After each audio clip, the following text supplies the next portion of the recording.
رسول اللہ صلی اللہ علیہ وسلم نے فرمایا کہ اللہ تعالیٰ نے زمین و آسمان کی تخلیق سے 50,000 سال پہلے جو اللہ سبحانہ و تعالیٰ نے مخلوق کی منزل لکھ دی ہے وہ لکھ دی ہے۔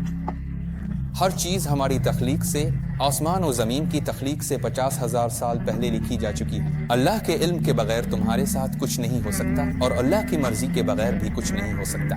ہر چیز لکھی جا چکی ہے۔ وہ ایک آدمی نبی اکرم صلی اللہ علیہ وسلم کے پاس آیا اور کہا، رسول اللہ، پھر ہم عمل کیوں کرتے ہیں؟ اگر سب کچھ لکھا جا چکا ہے تو ہم نماز کیوں پڑھیں، روزہ کیوں رکھیں، ایک دوسرے کے ساتھ اچھا سلوک کیوں کریں، اپنے پڑوسیوں کے ساتھ اچھے کیوں رہیں؟ اگر یہ لکھا ہے کہ میں یہ سب کروں گا تو پھر میں عمل کیوں کروں؟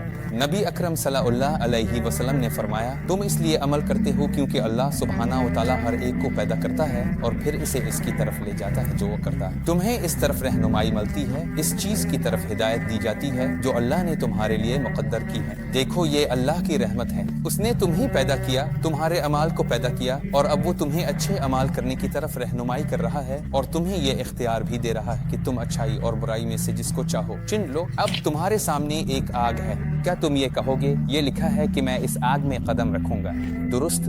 تو ایک شخص اندر آتا ہے اور کہتا ہے، دیکھتے ہیں میں جلوں گا یا نہیں، یہ لکھا ہے میں جلوں گا یا نہیں۔ اس معاملے میں اللہ نے تمہیں آزاد مرضی دی ہے، تمہارے پاس انتخاب ہے، تم جانتے ہو صحیح غلط۔ اگر تم یہ کرو گے تمہیں یہ ملے گا، اگر تم وہ کرو گے وہی پاؤ گے۔ محنت کرو گے تو کامیاب ہوگے، لیکن ہو سکتا ہے تم ناکام ہو جاؤ، یہ بھی تقدیر میں ہو سکتا ہے۔ تم بہت محنت سے پڑھو، پھر بھی تمہیں ٹیسٹ میں F مل جائے، لیکن ایسا 100 میں ایک بار ہوتا ہے۔